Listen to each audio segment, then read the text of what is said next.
We got jumping stilts, power skips, air jumps, moon jumpers, bocking, power stilts, bouncy stilts, power skips, air trekkers, sky runners, acrobatic stilts, spring-loaded stilts, kangaroo shoes, running stilts, extreme stilts, pro jumps, jumping shoes, pogo shoes, fiberglass stilts, bionic boots, power strider, and spring stilts. And then my mate's mum always calls them boingy boingies.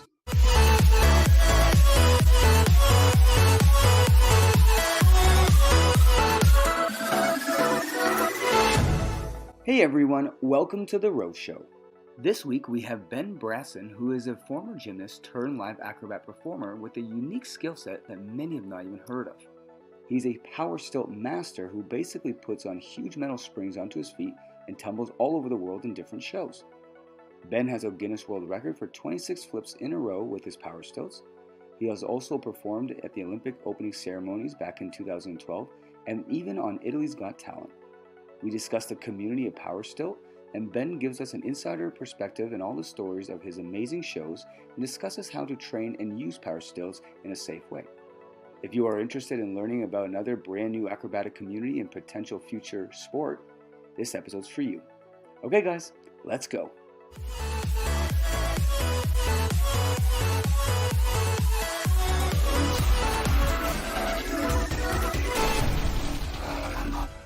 Hey Ben, thanks so much for coming on the show. How are you doing?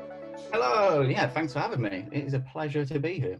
Yeah, well, you do a lot of crazy cool stuff on your Instagram and everything. It's quite unique. How long have you been doing flips? Well, flips wise. So I started gymnastics at age 7, and literally that was my best mate at the time. He said it'd be really cool to be able to do a backflip, and we went, yeah, that would be cool. So our mums took us to our local gymnastics club, which was Kings Lynn Gymnastics Club, a tiny town in England. And then, yeah, I just fell in love with the sport of gymnastics, and yeah, never looked back really. I'm so thankful to gymnastics because it has given me a living, a career, and it lets me go to some amazing places in the world performing with it now. Well, how did you perform? Do you perform as shows or what? What's your discipline?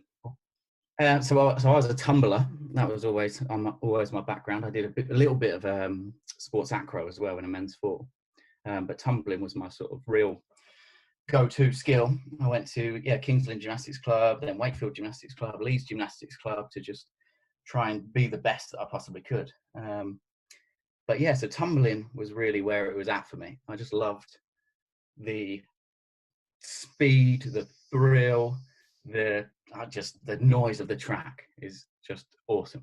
And so yeah, from tumbling I then got into coaching as well. So I did a couple of years teaching men's artistic gymnastics, but from then I just fell in love with this performance world. In 2012 I did an audition to be in the London 2012 Olympics opening ceremony. So my first job was this insane, massive gig, to millions and millions of people around the world. And to be in that stadium was so electric. It just made me fall in love with performing. And yeah, I've never looked back since. I've been performing really professionally since 2012. So yeah, that is awesome. For our audience who don't know, what did you do for the Olympics opening ceremonies? So we did the opening ceremony, the closing ceremony, and the Paralympics closing ceremony. So the opening was first scene was an industrial revolution scene, and there was these giant chimneys that came out of the ground, and I got the role of being on top of one of these chimneys that came out of the ground. So I was then at the top of this stadium on the chimney during what I think at the time was the biggest scene change of all time, and I got to watch it from a bird's eye view, which was amazing. And then in the sort of third part, I think it was, of the ceremony, we then did the Power Stilts, and we were these, there must have been about 12 of us. We were these punk rockers with giant punk heads, which sort of had Mohicans and eye patches, I think some of them had. We was all sort of levered up, and we just had to do this dance routine. run on, run off, and then yeah, that was just amazing. We were so lucky with the weather that day. We had done some rehearsals and some of us had slipped over because of the rain, but we were so lucky on the day of the actual ceremony that everyone stayed on their feet and absolutely smashed it. That's cool. But so you rehearse. So how did the rehearsal go? Like, were you there for like weeks practicing, or was it just kind of fly in, do the thing, fly back out? No, we were there for I want to say a good 3 or 4 months. But the main thing we were training for was an act called Chinese Bungee. So in the closing ceremony, so we started rehearsals first of all with the closing ceremony, doing this Chinese Bungee. And Chinese Bungee is you stand on sort of a solid metal structure.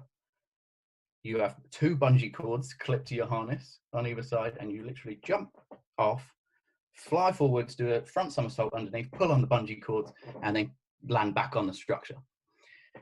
So we practiced that, and we had to get that all down. And then we added in 2 and then 3 people. So we created this Catherine wheel effect of us sort of flying around the structure. It was it's almost like a high bar where you kind of jump in front, it swings you back, and you try to land back onto. It is like standing on a gymnastics high bar with 2 bungee cords and jumping off and trying to come back around and land. Trying to come back and land back on your feet on it. Yeah. Oh, how long did that take you to get that?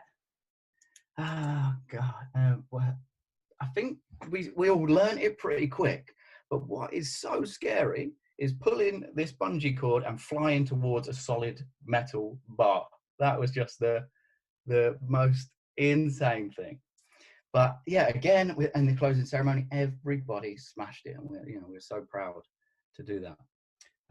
And then yeah, the Paralympics closing ceremony, performing with Coldplay and Rihanna, we did an act called Air Ram.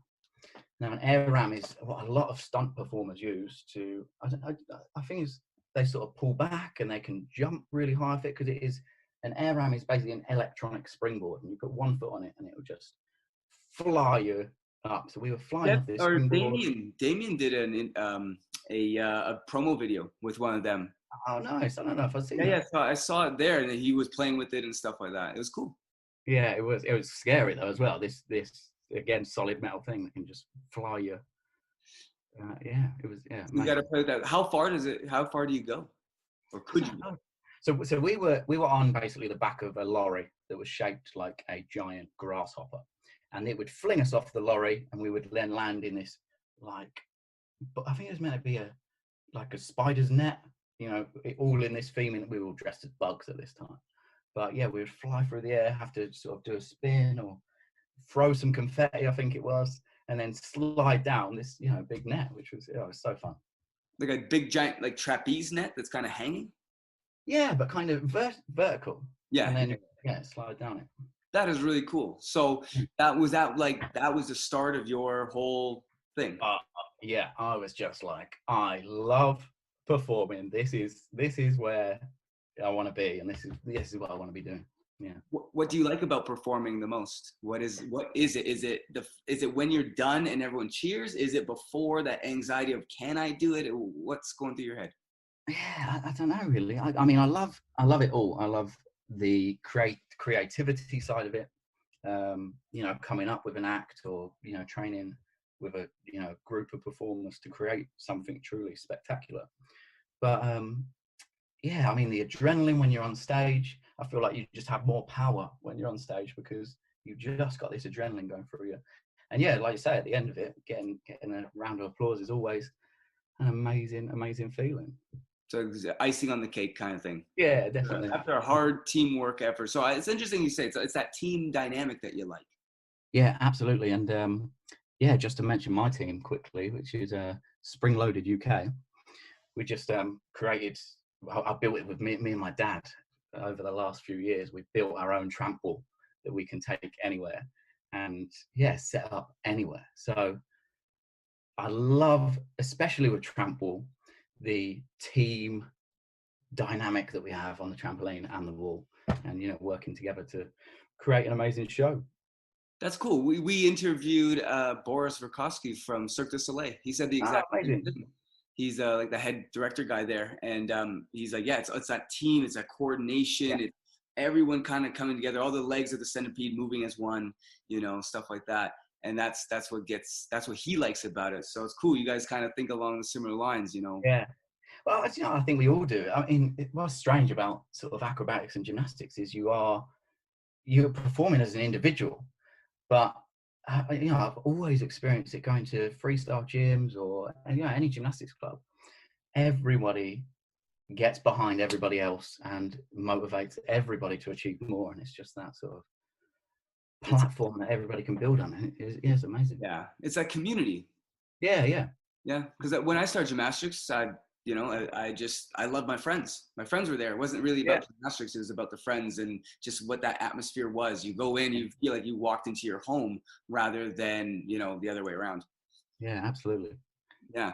But you specialize in power stilts? Yeah, power stilts. Oh, yeah. So interesting. I mean, that's something I wanted to discuss. So you call them power stilts? What do you call them? Well, I have actually, because what frustrates me so much is everybody calls them different names. Like, I feel like the whole power stilt community, we've never gone, this is what they're called. Well, I heard razors. So, razors? I have done a list of all the different names that I could come up with. So we're starting with, we got jumping stilts, power skips, air jumps, moon jumpers, bocking, power stilts, bouncy stilts, power skips, air trekkers, sky runners, acrobatic stilts, spring-loaded stilts, kangaroo shoes, running stilts, extreme stilts, pro jumps, jumping shoes, pogo shoes, fiberglass stilts, bionic boots, power strider, and spring stilts. And then my mate's mum always calls them oingy boingies. Yeah. I like the last one. That's my favorite.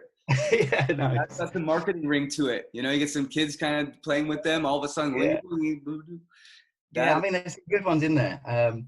But yeah, I think power stilts is such a good one, and that really describes what it is. It's like power track, but on some stilts, and you can sort of power tumble anywhere.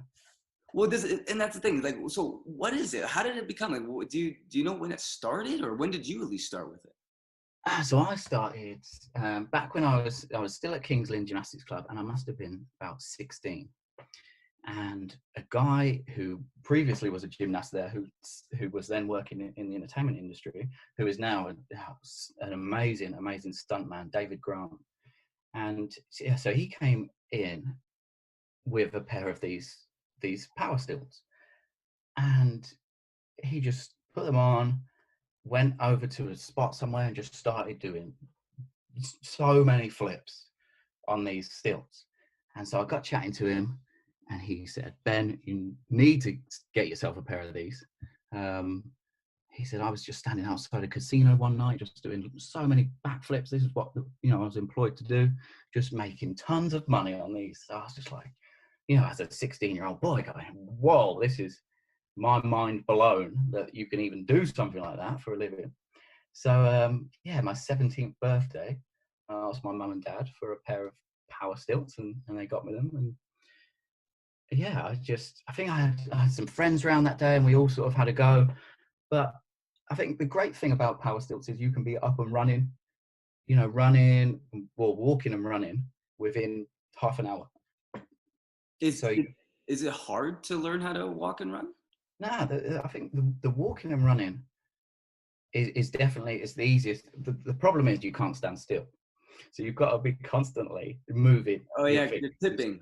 Yeah, because I mean the point of the hoof of the stilt is so small, so yeah, you've got to be constantly sort of going side by side. But we've had when I've been on tour doing the Pirates Adventure shows, we had the tech crew all learning the stilts, so they would all at least be able to walk and run. But jumping, on the other hand, that takes some practice, because I remember that, I think it was that same day, on that birthday, being like, yes, I finally got this. I'm walking, I'm running. And then I tried one jump, a tuck jump, fell into the fence, fell down, and I was just like, why? Is gonna be hard. I don't understand why. I think it's just keeping the balance whilst jumping. It's a long speaker. Yeah, and also having so much weight on your feet. is a different game. How But much? now they're just like an add-on to my own feet. I'm so comfortable on them. So you get used to it, but how much do they actually weigh? Like, what is the actual weight roughly? I know companies are always making them lighter and lighter, but I want to say mine are probably about, I'd say maybe 6 kgs per Wow. stilt. I think you can say pounds, but no, okay. Yeah, Yeah, that's like 15 pounds right there. Yeah, but I mean, they're amazing. I just, so from, that's where I learned, in my back garden at my mum and dad's house. And I learned flips for the first time by getting some sofa cushions, tying them around my body with some string, and then just going for it. And I remember my mum going, she just turned around and she was like, just let me know when you've done it. Let me know. And of course you fall, on the first time. But that's how you learn. But okay, so you're trying to do your front flip now. Okay, so how long did it take you to get your front flip? I would say I still managed it within like one session or one day. I mean, I committed that day. I was like, this front flip is happening today, no matter what. With the back somersaults, I remember I got my friend, who was also a gymnastics coach, to come round and sort of just try and spot me for it, which really worked, or at least it made me feel more comfortable. I don't think he could reach me anyway. But yeah, it was just nice to have someone around to help me over the first few flips. Why not go into like a traditional gym or something? They got a lot of coaches. Yeah, and I love when I can. It's finding the right gymnastics clubs that will first of all let you in with these power stilts, and allow you to just be free and do the movements on them. I think a lot of the time it depends on the gymnastics club, and if their only space where you could train that would be on a sprung floor, for example, they don't want you damaging the floor, which is completely understandable. But so I mean, I do love it when I get into a gym, but also a lot of the time I want more space than can be offered, because there's always gymnastics equipment in the way. Right. So it's a little bit of both. You want that extra help, but at the end of the day, it's actually easier almost if you got a bit more space to kind of play with it on your own. Get some mats out there. Get a buddy to exactly, not land in your head. And just I mean, the first few somersaults were so scary, but we got there. What would you do? So what's the hardest part of it? Is it the takeoff into the flip, or is it the landing? Interesting. I think getting the right jump. I mean, the same as you probably understand with trampolinists, prep jumping before they go into whatever somersault they're doing. It's getting that right jump before you go in. And even still, sometimes I'm on stage performing and I will just do a series of jumps ready for my tumble, and the jumps will, just straight jumps. They won't happen. So, start again. And, it's, finding that right takeoff. And then landing just on the tiny little hooves was so strange at first. I mean, it's like having a longer leg. So just a really strange feeling at first. But now, like I say, it is just an extended part of my leg that I know how to use. Which is that's interesting. So would you, if I was doing that, I've never actually tried them. So you're going to get me on these one day. But, and we have a whole team in the UK that's definitely going to want to do it. Oh, nice.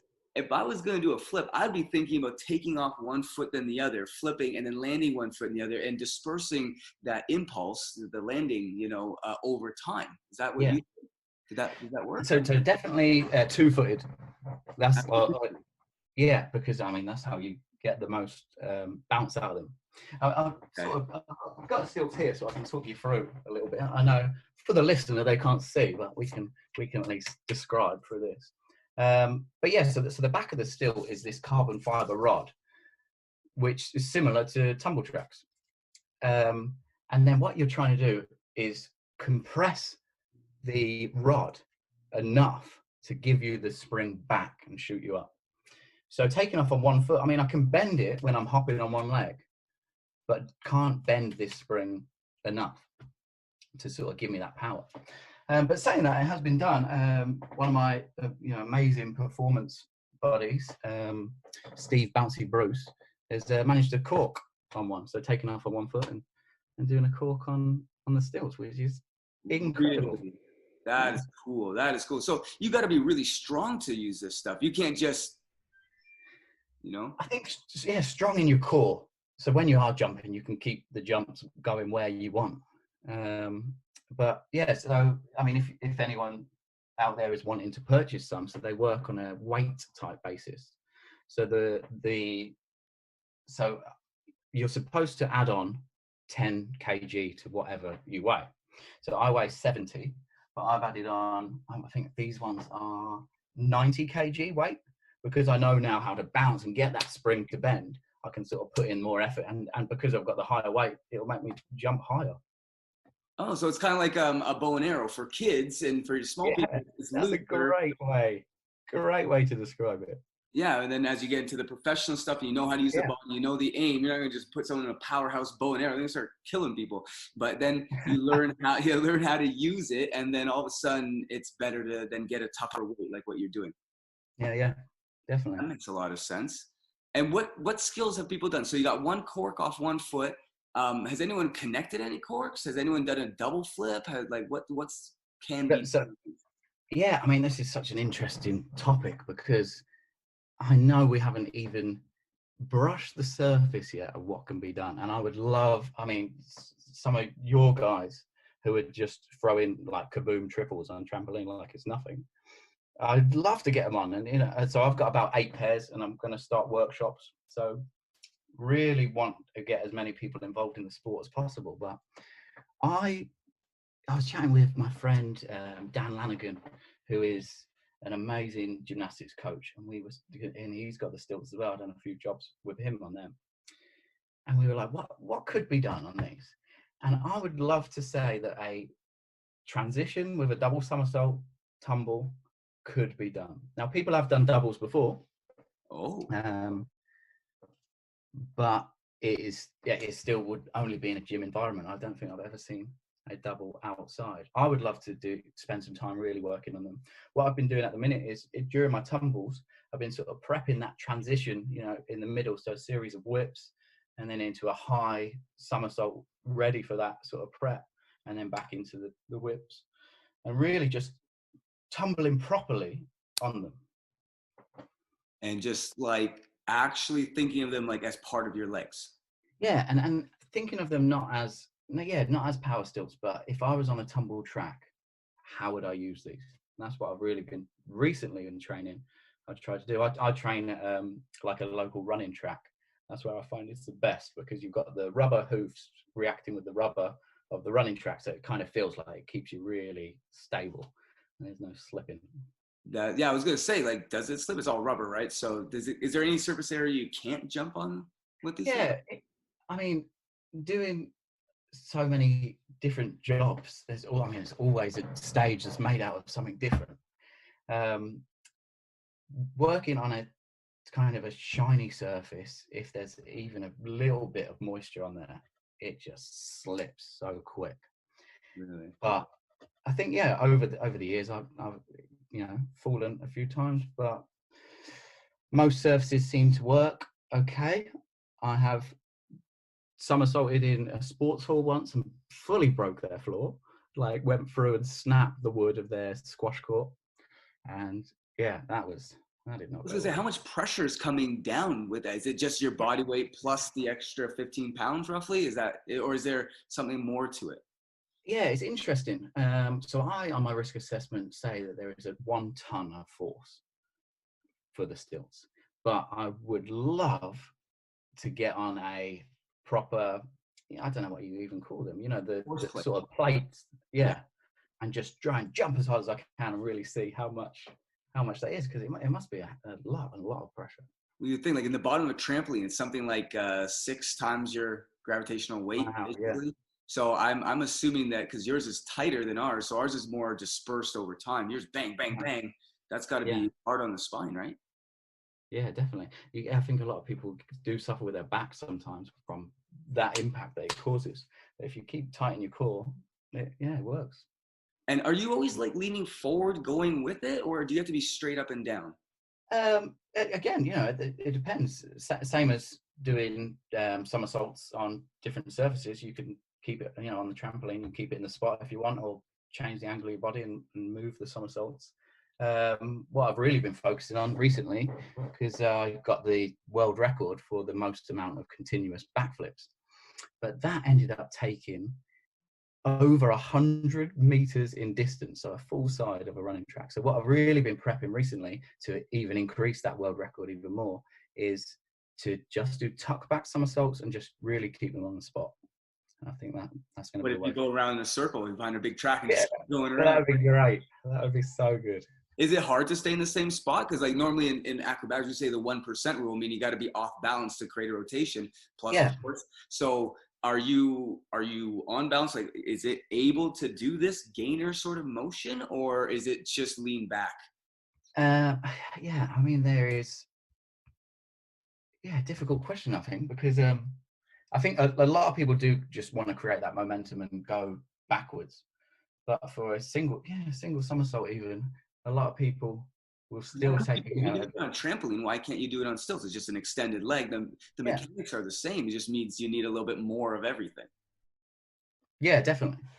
And I think there's no reason. I think everybody trains it to move, but if you just train it to keep on the spot, then you're going to be doing something right long term. And could you do like a routine, like think like a trampoline or a state level routine, brainy, backflip, tuck jump? Could you do that? Yeah, that's something that's never been. I think you definitely don't get as much height as a trampoline. No. But even the little kids, they only go like 5 feet high anyway. How high do you go? Like, what's your max? I've never measured my max, but I would definitely say I can jump another adult person on the jumping stilts. So with that's flip or flip. Without a flip, just a nice high jump. Yeah. Wow, that's pretty high, man. But that must be easily 7 foot. Yeah. I think the world record for jumping is 9 feet. 9 feet something. And that's like a super tight one, right? Yeah, I guess so. I guess their springs must have been. Yeah. Are we just going to get tighter and for heavier people? Is it better to be heavy or be the lighter one with the lighter spring? I think it's better to be the lighter one, but have enough power to bend that spring to give you the jump. Yeah. Okay. So it's all about power conditioning. Do you do squats and like real gymnastics conditioning and all that, like weightlifting and stuff? Or I think conditioning wise, I just always have kept in the same conditioning pattern as I was when I was a gymnast. And I mean, some days I can work a job on the power stilts and the next day my legs be ruined. So definitely wouldn't be leg day at the gym that day. But it certainly takes a lot. And you see, gymnasts have got such amazing fit bodies. It's exactly the same thing to keeping it, and also, like I say, with the core tightness to keep you stable when tumbling. So it doesn't take like extra effort. It's not like you have to go on a special program to start doing power stilts. No. But I think the biggest thing when starting is having that extra weight on. It's like having ankle weights on, but probably, I don't know, five ankle weights or however. We tried that once into a pit. It was fun, just kind of playing with it. Oh, nice. And it was, again, a lot of coaches would say it's dangerous, but in the right conditions, you can make it work, Yeah. And the kids would put on those little ankle weights and we'd jump and they'd feel the difference because they all of a sudden, in trampoline, we want them to kick with their toes because we have the time. We want them long levers. So if I just get their brain to think about ankle weights, like, just put a little light ankle, like 2 pounds, like nothing crazy, but it makes them think about it. All of a sudden, we start seeing them kick naturally a little bit more just because we start sending that signal. So it's kind of the same sort of thing. Yeah, and then what was it like when you removed the weights? Well, then all of a sudden, these kids are going 1.5. We fluffed up the pit and said, okay, guys, I know what's going to happen. So we extra fluffed, and the kids love fluffing the pit anyway, right? So, and then they just winged it in, and we just kind of stood by making sure no one went crazy, But you can definitely feel the difference, and that's why most coaches will tell you, don't jump with weights. We're just like, well, just jump with the right weights or the right way with the right weights, and then you'll go. And be safe afterwards. That's or during, more before. You don't want to be safe after you've got hurt.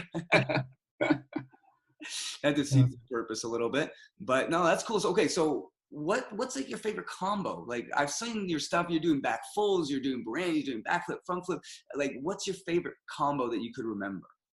I always love starting my tumble with a front somersault into a Barani and then into the whips. I find that just somehow gives me such momentum, such power. And then, yeah, to sort of, so what would be tuck front, Barani, 4 whips into a full twist, even even double twist has been starting to get there. So yeah, it's going to be flying. And I can't wait to put a double twist on a stage and actually perform it. It's going to be That great. is cool. That is cool. Yeah. Now, when you're connecting, are you like bending your legs and pushing like you're doing squats, or is it just locked leg, or just stiff leg but not too much movement, or what are you doing with your Yeah, legs? not at all. Not bending at all, because exactly the same as what happens on the trampoline. You bend your legs on the trampoline bed, and that's going to stop the bounce. Well, we do But bend. So when we land, we bend a little bit. It's not much. But there's yeah, there's definitely a little flexion. So do you have a little bit like trampoline where that's you fine. a little? Yeah, it's exactly the same way as tumbling. So when I'm hitting the floor with the spring, then I'm keeping my legs as tight as I can to make that spring bend. Yeah, and put the power in to get the power out. Okay. Okay. So you're locked in and you're just going with the momentum. Yeah, that's it. I mean, going back to the world record, what the momentum that created when I got to probably about half. I mean, I did 26 in total backflips, and by 14, the momentum that it was creating was insane. The height of the somersaults, the length of the somersaults, insane. Absolutely flying. Would you be able to slow it down? Like, do you have control over the tempo, or you're just hanging on for the ride? Yeah, I think for that bit, I was definitely hanging on for the ride. I was so dizzy as well that I was just hoping that it would work every somersault. I And know so, anyone that's ever done like a whole bunch of them knows yeah, after 15, you're now it's okay. Just muscle memory, muscle memory, muscle yeah, memory. absolutely. That is cool. And so you want to do the double twist? Could you do like a front flip with 2.5 twists? Yeah, I mean, I'd love to try Rudy on there. That'd be, um, yeah. What have I done so far? I've done the front full, but yeah, I want to go 1.5 for Rudy. But yeah, I don't think anyone's done 2.5. Has anyone done Rudy? Yeah, I've seen some Rudies. I've seen some Rudies into a somersault afterwards as well. That's cool. So There, it's really like there, power tumbling, yeah, definitely. rope stilt tumbling. Yeah, and I still think that we have not even touched the surface yet with what can be done with these amazing bouncy shoes. Well, that's what I was gonna say. Like what? Because pogo now is an extreme sport, and Yeah, yeah. Oh, and it's sick. And we already talked to those guys, and we're already working with them, and they're heavy duty pogos, not the little kid ones. They're just dee, dee, dee, right? Like I've got one. I've got a V4 pogo, and I've got so much respect for anyone that can backflip on it. I thought, yeah, I'll be able to do that because I've got the stilts. But what I'd never really thought about in my head was, unlike the stilts, I'm not strapped in. So I've done a few back somersaults on a pogo, but as I rotate over, my feet come off the pegs, and I just can't keep the feet on the pegs to land it back on the pogo stick. So yeah, major respect for anyone that can backflip on a pogo stick. I think I'm going to revisit it, but I'm probably going to cheat and create some stilt straps and just strap my feet in. well, that's the thing, and you never really think about that until you're in the air. I bet probably in the time you don't want to think about it. Yeah. And that's how you figure it out. But yeah, my pogo stick is definitely just gathering dust in my shed at the minute. Okay, well, you got to get back on that thing because these guys. Definitely. So this is where it comes all full circles. That these guys now go to like skate parks and industrial zones that have all this up and down parkour stuff. You could totally do that with stills, like wall runs and stuff like that. Anything a human can do, you can do it, but more power. Yeah, and I love training in a skate park as well. There's been a few in Kings Lynn, and there was one in Bradford. What's great is you can also stand on the top of a ramp and jump off it, and get the spring from the height of the ramp, which is nice. Oh, as long as you don't land too close to where you took off, and then you're launching forward. Oh man, yeah, that makes a lot of sense. Like the kids in the trampoline world call it tower bounce. So you call it like a, what do you call that? Do you even have a term for that? For For dropping in off of a lip, like just dropping into a bowl like a no, skate. I don't have a name for that, but I like tower bounce. That sounds Tower cool. bounce, yeah, drop in, tower bounce. Yeah, you can call whatever you want. But now the skaters are there while you're doing this? Yeah, yeah. I mean, yeah. There's so many. I mean, it's good. I don't, it's nice to be there and be around all the other extreme sports because it's what an amazing environment. And yeah, often they have a go, and I try and have a go on whatever they've got as well. But I mean, the kids these days at skate parks are throwing some amazing tricks, like just on their scooters, and it is brilliant the level that everyone's getting to in this sort of freestyle teaching yourself world that's being created. Yeah. It's a very interesting world, and obviously, we got some critics on the traditional side about that. But at the end of the day, what we keep telling these guys is, hey, look at the kids, what they're doing. You may not like it, but I rather would see progress and see this, because if you look at the long term, you realize that means now actual independent learning is being taught, where in traditional school systems, it really never was. Yeah. So these kids have basically actually fixed your educational system in some roundabout sort of way, or at least helped it in a way that hasn't really been addressed. And there's lots of research, that backs this up. And they said, you know what? We're doing it ourselves. I like your little tests and your little quizzes and true and false. But at the end of the day, I don't know that my feet are going to come off that pogo until I go and do it. And Yeah, exactly. they've jumped to the part where it isn't written down on some textbook. And I think that takes a whole nother level of intellect, really, to even get there, because most people wake up and tell me the answers. These kids are saying, I will figure it out. Yeah, and I think yeah, this world that's been created is amazing, and we're seeing more and more people getting involved in movement just in general across the board, and that is brilliant. But there's also those people that want to be told, and they need to have that coach pushing them, and also learn it in sort of a safer sort of way and make them feel comfortable. So, I mean, but yeah, both ends of the spectrum are just amazing. Everything that's being created.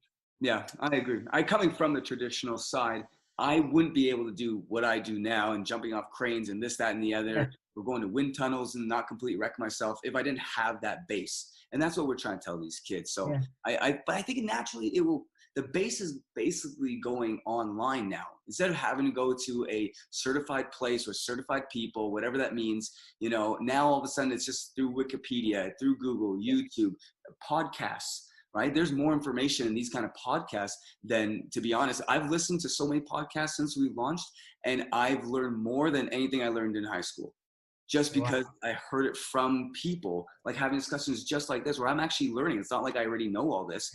I'm actually learning here. And that's I love podcasts at the minute. There's such a good, it's almost like people are just discovering podcasts. I discovered podcasts must have been probably only just over a year ago, really. And I just, listen to them all the time. Really, what a great source of media.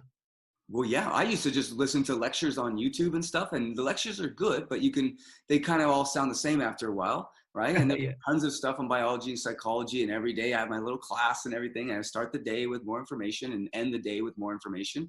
But with the podcast, I feel like the difference is I feel the experience of the professor, we'll call it. So I feel like I understand your experience more as you're describing it to me, rather than just telling me the facts afterwards. And I think that's where podcasts really can do that face to face. Yeah, I mean, it's just it's a massive conversation, and that's the best way to learn. That's what people like, and it's funny because social media first started off and everyone's like, oh, it's the mass communication sort of thing, right? But then all of a sudden podcasts come in, and now we're looking for longer form media, and you realize really quickly, oh man, those 10 words I put into that sloppy sentence after, whatever, I didn't even think about what the guy actually said, doesn't actually capture the information I was trying to put into that comment. And now all you get is a little bantering back and forth with no real information, but just lots of opinions. But podcasts allow you to actually state your thesis in some sense and be able to reflect on it and have different opinions after you've actually told the story. not just a little piece. Yeah, amazing. It really is. It really is. And I'm excited to listen to these episodes as well and learn more about other sports. So you said you had a wakeboarder on, We've had a wakeboarding, trampoline wall. sky surfing, trampoline. Obviously, we have a ski jumper who talks about how like when he gets off, Casey, man, he's a really good guy, and he takes off and he actually lifts up. Like you think you just kind of throw it, but he's actually riding the air, and he's explaining it to me on the podcast. And I was like, wow, that is so cool. Things you just don't think about until you ask the questions. Yeah. Wow. Yeah, but there's a lot of great stuff out there. So I'm hoping that the kids will listen, you know, and the kids don't really, they don't like the long form stuff. So what we do is we cut this up in little pieces and we send it to them through subscribing to Facebook and Instagram so that they get little snippets of it, but they still don't really want to sit down and just hear an entire debate, unless it's something really eye-catching. But you know, they're still on that short stuff. So I don't know if that will change. Do you think it'll change, or they'll always kind of be younger kids, shorter message, older adults, longer message? I don't know. I think it's a strange way in which it's going with, you know, the attention span, obviously, you know, is getting smaller and smaller. And on, you know, Instagram, you can have videos, up to a minute before you have to go on the IGTV. Yeah. But now, you know, IGTV has been created and YouTube videos are getting longer, and I think people have just discovered this new world and sort of are more hungry for longer forms of media now.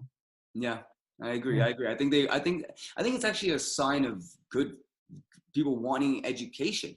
You know, there's always a debate, like, do people actually want education, or is it just a means to an end so they get just a salary position? But with all the information out there, like all the stuff I'm listening to, I'm not going to make any money at that. Yeah. I'm listening to Joe Rogan. I'm not going to make money on what I learned from Joe Rogan. It's an interesting debate and discussion, but it's almost information that isn't just being utilitarian. It's just general fun to hear. And I think that's a sign that humans are moving into that sort of world, or they've always wanted to, but the technology wasn't there, one or the other. But I think it's a good move forward. Yeah, definitely. And so, okay, back to the whole stilt stuff. Yeah. If you could go and do a video anywhere with your Power Stilts, interesting. Where would you go? Well, what is amazing is, you know, I try and do that anyway on my adventures. So we've got lots of videos that's out in Oman. We filmed a video out in New York. We were doing backflips on these stilts, me and Bruce, in Times Square. And so we're already trying to do that. But I mean, I would love a sort of YouTube collection playlist of my videos, which are jump and then a name of a place, and just literally jump around the world. Here's a video of this place showing the amazing, you know, scenery, and do some cool tricks in there, flipping over lots of stuff. All right, where's episode number 1 then? What city, what town, what country? Interesting. Where is episode number 1?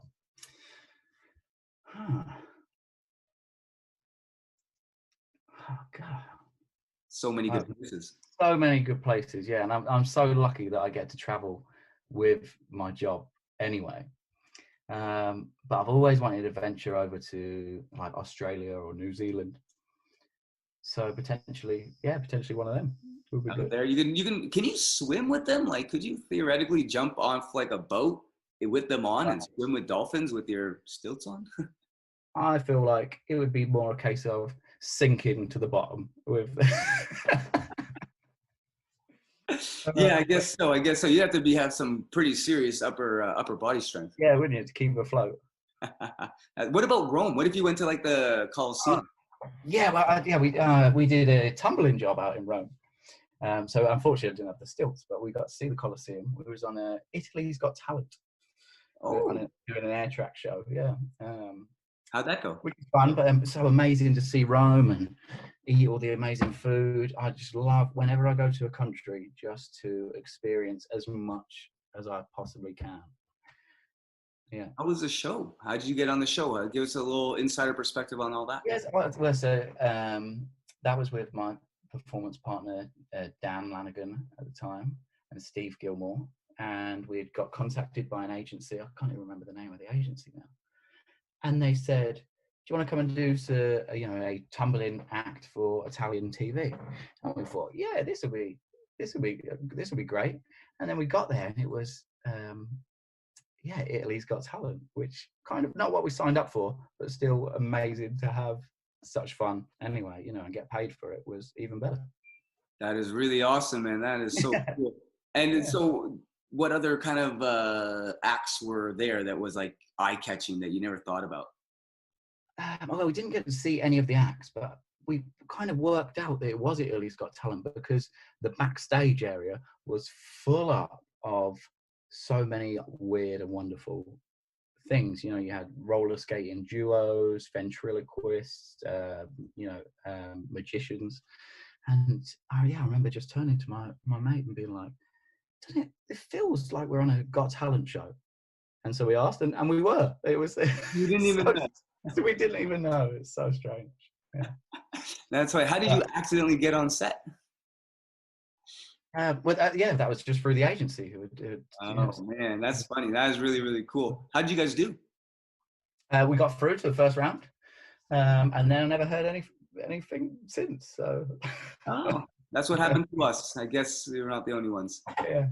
But yeah, I mean, I have so many amazing adventures. It'd be nice to chat about some of them, really. Yeah. What's that was such a strange one.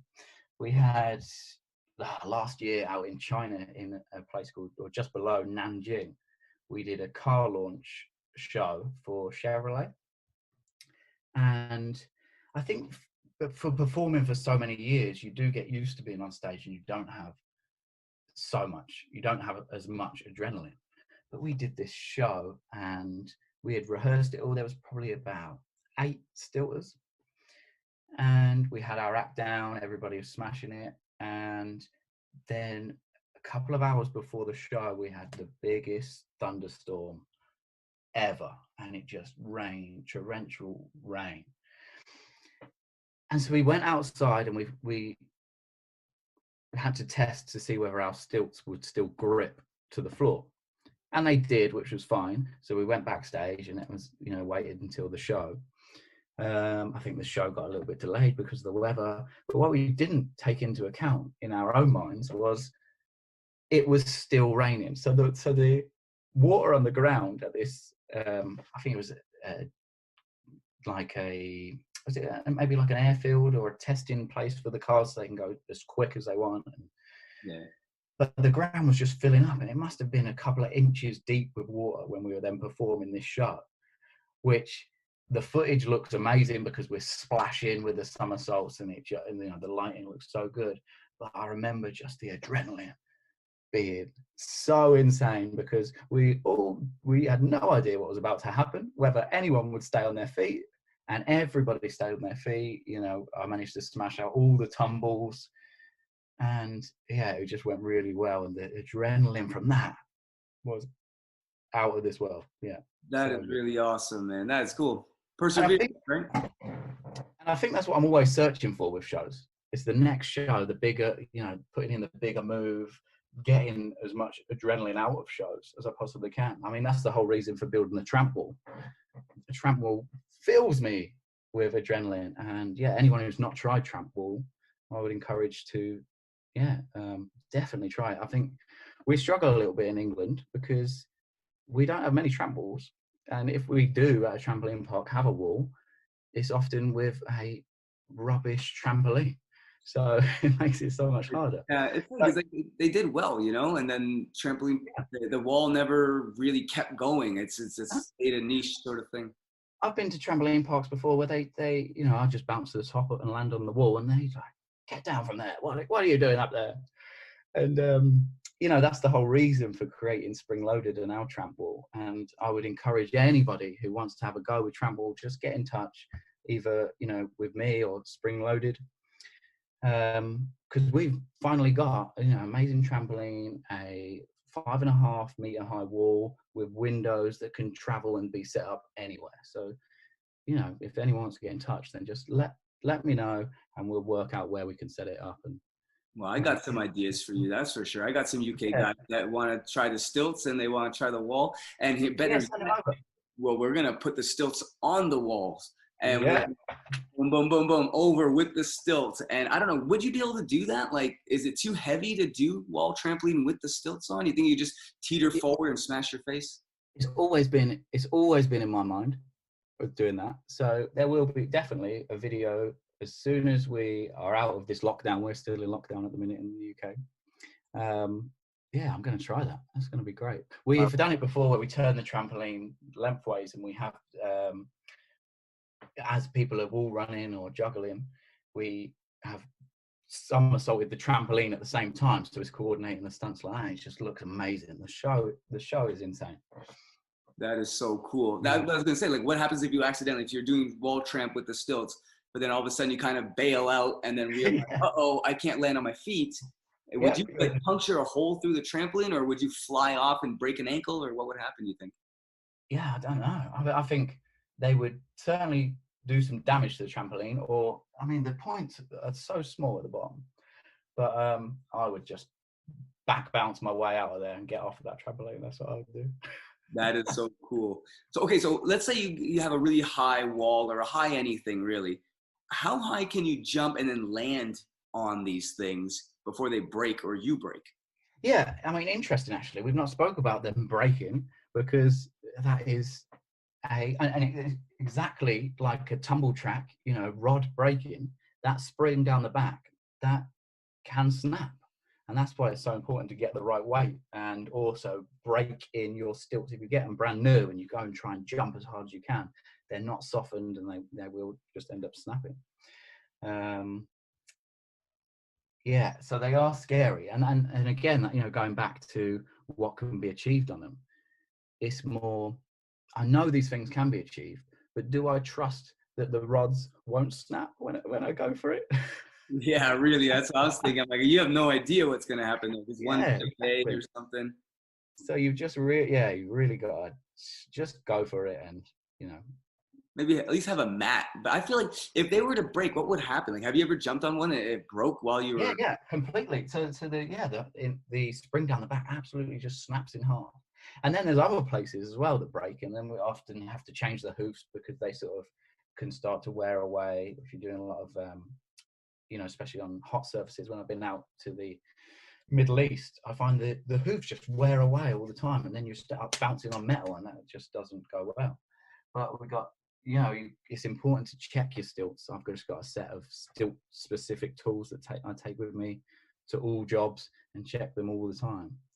I did a job once where I think I forgot my toolkit, and they were missing a quite important screw, and I managed to jam a pen lid into where that screw should be just to hold them in and get me through the job. And I mean, I was doing somersaults over cars on that job, and yeah, I mean, that was stupid looking back on it, but it worked, and I'm still here today. So As long as it worked, as long as it worked, holy moly! Oh man, I remember one time with the show, we had a show, and it was, I don't know, third city or something like this, but you set up real quick. It's just go, go, go. You never really have the time to get it all done, especially if you're not like the main thing. It's always the last little problems that you never really think about. And when we level a trampoline, we'll put like little pieces of wood under some of the legs so that like it gets level, right? And then we didn't do that day because we're like, oh crap, we just got to go, go, go. And they're already starting the show. I'm like, crap. Okay, well, I'm just gonna, in my head, I'm like, okay, I'll just adjust. I can bounce backwards a little bit so I can kind of do this sort of thing as I go, because I know it's gonna lead me forward, right? So I'm trying to do this. I end up going through the springs on the pre-bounces in the middle of the show in front of like everybody, like the whole stadium. And then the announcer, Bruce, really good guy, he was like, oh, let's give him another chance. I'm like, yeah, okay. So I go, I did the quint, and I was like, oh, thank God. And that was a great moment, because I was like, I'm gonna look like a complete moron if I don't recover from here, And that was, it's definitely a lot of adaptation, so it's the same for you guys. Yeah, absolutely. And yeah, I mean, the amount of I don't have to be on a stage, but I could be at a pop-up festival which is on uneven ground and doing somersaults. It's always strange with the ground, especially if your 2 feet land on two completely uneven surfaces.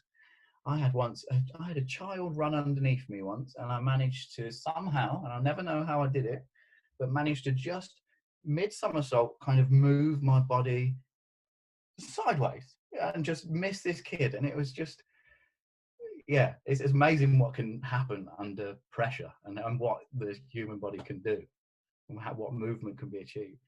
I agree. It's. I think everyone's, well, at least in the gymnastics world, most people have either been tumbled over or have tumbled over somebody else. I was that kid as well. You know, running under people. I remember I was just going to the rope climbs, and all of a sudden, just like this, and there's some big guy tumbling. He was like 18. I was like 7 at the time, and he would have just clobbered me. And I think the way he was going, because most people wait because they see the kids sort of just kind of hanging out in the danger zone, so they wait. He didn't wait, so I think he was trying to get me. He wanted to get you, yeah. He did, man. Because I was that kid, right? I was like going all over the place. I got kicked out of my first gym because I didn't stand in line for vaults and all that. And I was like the head gymnastics coach for Canada at the time. So that happened when I was like 6. And then I ended up training with him again many years later. So I don't think he remembers that was that kid, though. you were that annoying kid, like, yeah. Yeah, that's how it is, man. That's how it is. But okay, so this question has popped up in my head. Can you jump on sand? Yeah, we have been doing this amazing string of jobs, which is for Longines show jumping event, so the horse riding show jumping. Now, I get employed there as a jockey on my Power Stilts, and our act is to go out into the arena, which is all on sand, and we will somersault over the course that the horses will later on be running over the show jumps. And I mean, our first gig with that was in New York, and to be honest, we didn't really know if it was going to work. We wanted the job, so we said, yeah, that'll be fine, that'll be easy. And I actually love tumbling on sand. On that type of sand anyway, is so good. It feels more like I'm on a sprung floor, because the sand sort of gives away a little bit, and I feel like it puts less pressure on my body, and I can just absolutely fly and feel fine doing it. That makes sense. Okay, I could see that. Yeah, because it slows down that transition from bounce to go. Yeah, it fully just felt like, why have I not done this before? And so, I have been training in different horse stables and arenas where that sort of nice sand exists. But, if you're at a beach, for example, there's so many different types of sand. If you go on the hard sand, that's fine and that will grip. But if you're on that really soft, that will sort of run through your fingers sand, you're getting stuck and not going very far. And then you just fall over. Yeah. Or more like you approach it at an angle and the sand will just keep going and that'll be landing. Oh yeah, because you're already going this way. Yeah. I could see that. Have you ever landed on a rock and then like busted your ankle? Oh, I don't know about what is brilliant about the stilts is because they grip you in just underneath the knee and then your foot as well. So I've actually had a bust ankle in the past, and I've been sort of dreading going back and doing some performing. I think I had a whole string of a week's worth of shows and I still had this bust ankle. But I found, because you've got so much support in there and you cannot pivot your feet. I know you can in some brands like Power Skips, but in mine, my feet are static. It was absolutely fine because the rest of the movement is happening with the rest of the body. Huh. That makes a lot of sense. I never really thought about that. Yeah. That was a nice surprise that week. I thought I was going to go for a whole week of pain, but it was good. That's pretty good. It's kind of like the same thing. I ended up doing like some flips and stuff, and I landed on the frame pad on my heel, and I busted the fat pad underneath there. And you think like, oh man, you're a trampoline guy, you busted your heel of your foot. But when I started jumping, because most of it's on the toes, I actually didn't really put much pressure on the heel itself. You never really jump on your heels. Yeah. So it was the same sort of thing, and I could train right through it, but it was all black and swollen for a couple weeks, but it didn't even really hurt. And you look like a trooper as well, going in, just jumping with a black ankle. Yeah. Well, yeah, because I had barefoot. I always go barefoot. Do you have to wear shoes? Could you go barefoot with stilts? No, I always wear shoes. I don't think anyone goes bare feet with them. I don't think the straps will do up tight enough to get around. The best sort of trainer that I find is the chunkier the trainer, the better.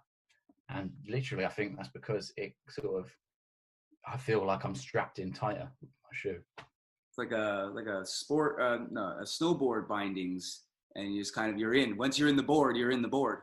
Yeah, and the so I used to have snowboard bindings on mine, but recently I've switched to Velcro, and it's so much comfier. It doesn't numb my toes, it doesn't cut off the circulation, to my toes. And so yeah, I've just gone for Velcro, and it kind of is it's comfier. Comfier, okay. Is there padding on it, like spongy, or is it just hard? No, literally it's just some Velcro, and that holds me in. I've done a couple of upgrades to my stilts. So this knee bar at the top, I think you can buy them as standard, and they are just literally a bar that goes around your knees, and then held. You get strapped in with this tiny little strap that cuts into the back of your leg. So I'd tell anyone wanting to start jumping stilts, upgrade your knee bar to a nice soft pro cuff that actually fits around and clips in. So much nicer. That makes a lot of sense. What if you just wore track pants? Would that give you a little bit of protection? Yeah, definitely. And sometimes I do just have to wear trousers or trackies to train, because sometimes it is just nicer to have a bit more comfort. And knee pads as well. So the knee pads sort of pad out my knee, and again, in the same way as using the chunkier trainer that tightens up my feet, that wearing a knee pad makes it even tighter around my leg, and that really, kind of fills up any gaps. Okay, that makes a lot of sense. So you're locked in. You're ready to go. Yeah, that's it. Okay, just out of curiosity, if you were to jump with an umbrella, have it closed, jump as high as you can, open it at the top. I would love it. I would love to just float down like Mary Poppins style. Yeah, would be great. But I'm pretty sure the umbrella will go the other way. You need some like heavy duty umbrella. Maybe a parachute, that'd be good. Oh, yeah, you could jump, you could have a kind of hold, and then you'd sort of jump and open up, right? Off a building or something. Yeah. That could be really, really cool. Yeah, there's all these sports now are starting to kind of mix and match, and sort of, you're doing now airbag jumping, which is like street diving, they're calling it. And you could do that with stilts. You could do that with trampolines and stilts if you don't land on your feet. And, you see all this crossover. If you could, what sport would you work with and do like a cool video collaboration with? Any sport in the world with the Power Stilts? Well, I love the combination of adding in cars to shows. So doing somersaults over cars, handstands on top of cars. And I would love this sort of, get some stunt drivers or Formula One maybe, and just get a nice synchronized routine with the cars and them coming underneath and front somersaulting over. And yeah, it would be really cool. Would you ever do it over like a bull, like a rampaging bull? Like, well, yeah, funny enough, because doing the jumping jockeys in New York and Hong Kong, we've got to know some of the riders, and one of the riders, she said, next time you come out, I will let you front somersault over my horse. So stay tuned for that one. Do you think you can make it? Like horses? Oh, yeah, definitely. I mean, they're big horses as well, because they're at the top of their game. If you heard that sound, that was my stilts falling over in the background there. No, I don't. Oh, it's all good.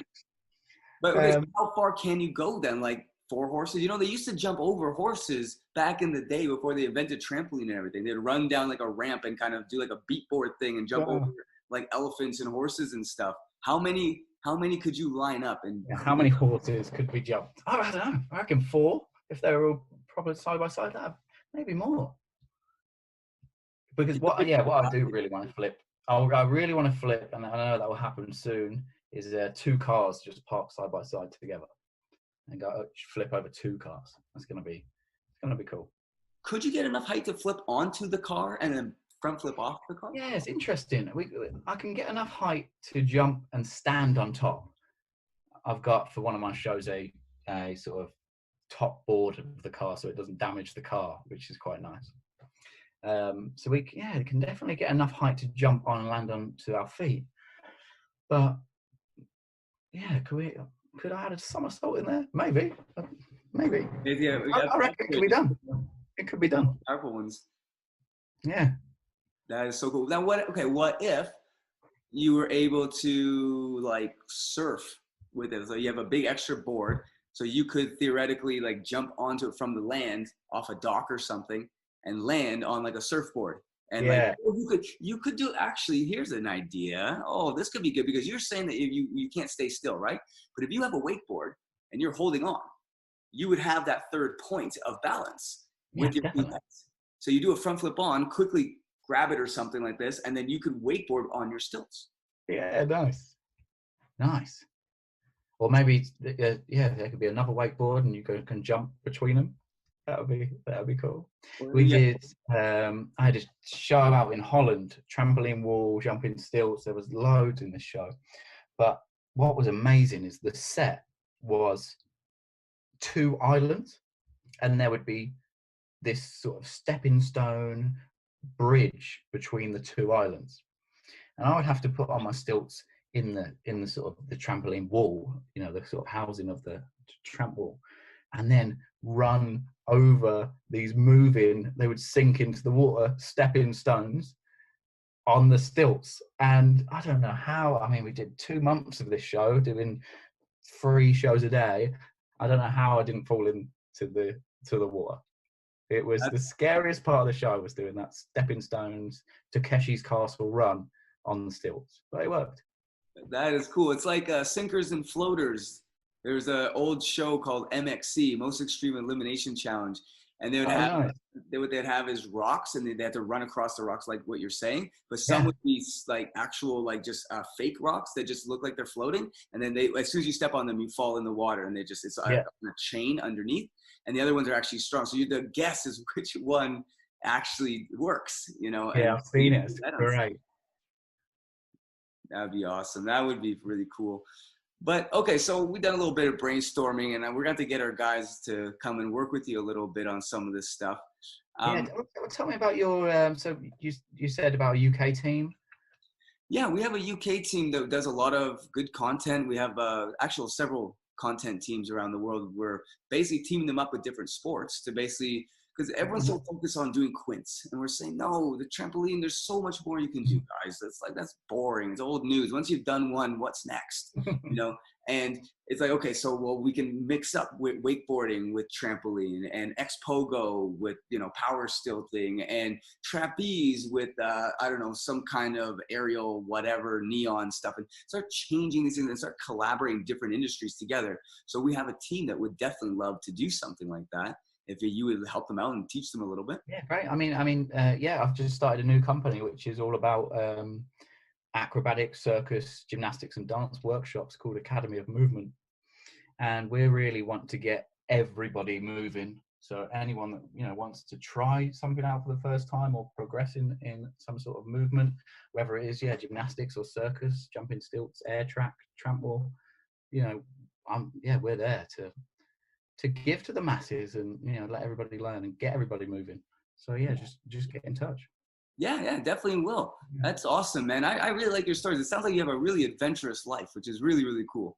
Yeah, I'm so lucky that I do just go on these adventures for a living. It is amazing. I'm so privileged to do that. And now's the time to give back, really, and let other people experience it. That's awesome, man. So for all those young potential power stilters, what would be a piece of advice maybe to get them started that you would make sure that they should remember if they're going to start trying to, do what you're doing and work with the power stilts in some way? Is there any special advice that they should pay attention to? Yeah, well, I suppose already, especially if you're going to want to learn flips on them, already have your flips on a trampoline or going off a trampette with ease, because when you put them on, it is a different ball game. Adding like you said, with the weight and the ankle weights, such a good idea for training the stilts. But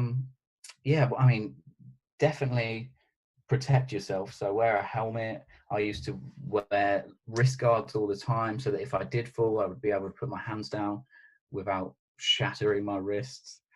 But yeah, just be safe with it, and there's no rush. Just do it when flip when you're comfortable. And if you can get into a gymnastics environment, then 100% do that, because it's so nice. Yeah, I think that's great parting words. Thank you so much for basically giving us a bit of your experience and your journey. And I definitely learned a lot about Power Stilts. So I'm gonna have to get on these as well with the guys. So we'll make a whole content creation thing, and we'll start really exploring what we can do with the stilts. Absolutely, yeah. When are you next in the UK?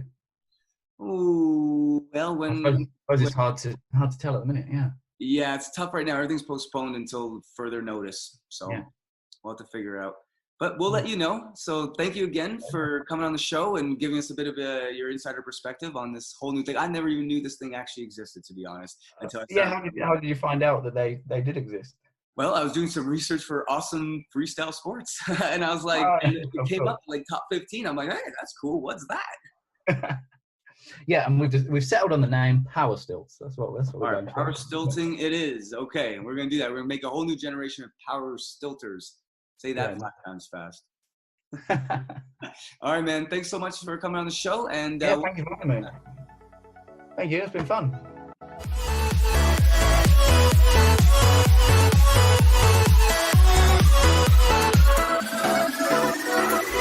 Well, I hope you guys enjoyed and learned a few things. There's a big world out there worth exploring, and I'm happy to be able to bring these great experiences right to you through this podcast. If you enjoyed this podcast and learned something, please share and take a screen grab of our funky cartoons and hashtag GRT certified for a chance to win a shout out to our community. Also, please leave us a review to be part of helping this information get out into the industry. It's much appreciated. Along with these podcasts, we have a large online content hub that we call the GRT Network, with many other interviews and full tutorials and written content discussing everything about acrobatics. We will be constantly growing this archive of videos like a cross between Netflix and Wikipedia for anyone in the acrobatic industry.